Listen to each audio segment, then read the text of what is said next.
સાવલીની 3 શાળાઓ ખાતે બોર્ડની પરીક્ષાનો પ્રારંભ થયો। ધોરણ 10 અને ધોરણ 12ની પરીક્ષા આજથી શરૂ થઈ ગઈ છે રાજ્યભરમાં। તેવામાં સાવલી ખાતે પણ 3 શાળાને પરીક્ષા કેન્દ્ર તરીકે ફાળવવામાં આવ્યું છે। સાવલીની 3 શાળા ઉપાસના મંદિર, એચપી સેઠ કન્યા વિદ્યાલય અને ગંગોત્રી હાઈસ્કૂલ આ 3 પરીક્ષા કેન્દ્રો છે બોર્ડની પરીક્ષા માટે, અને જ્યાં ધોરણ 10નું ગુજરાતીનું પેપર આપવા માટે વિદ્યાર્થીઓ પહોંચી ગયા હતા। ધોરણ 10ના બોર્ડની પરીક્ષા આપનારા વિદ્યાર્થીઓનું શાળા ખાતે સ્વાગત કરવામાં આવ્યું।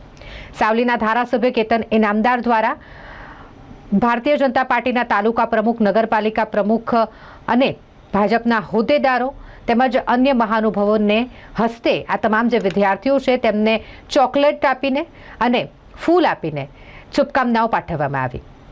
अलग अलग 3 केन्द्र है सावलीना परीक्षा केन्द्रों के ज्यां आ धोरण 10 और धोरण 12 जे विद्यार्थीओ छे ते बोर्डनी परीक्षा आपशे। तेवामां बोर्डनी परीक्षानी आजथी शरूआत थई गई छे, एटले दरेक परीक्षा केन्द्र पर भारतीय जनता पार्टीना होद्देदारो उपस्थित छे अने तेओ द्वारा आ बाळकोने शुभकामनाओ पाठववामां आवी रही छे। साथे ज शाळा खाते शाळाना शिक्षको अने शाळाना प्रिंसिपाल तरफथी पण आ तमाम विद्यार्थीओनुं स्वागत करवामां आव्युं। तेमने कुमकुम तिलक करीने शांतिपूर्ण वातावरणमां અને શાંત ચિત્તે એકાગ્રતા સાથે પરીક્ષા આપે તે માટેની અપીલ કરી અને શુભકામનાઓ પાઠવી હતી। ધારાસભ્ય કેતન ઇનામદાર દ્વારા પણ તમામ વિદ્યાર્થીઓને શુભકામના પાઠવવામાં આવી।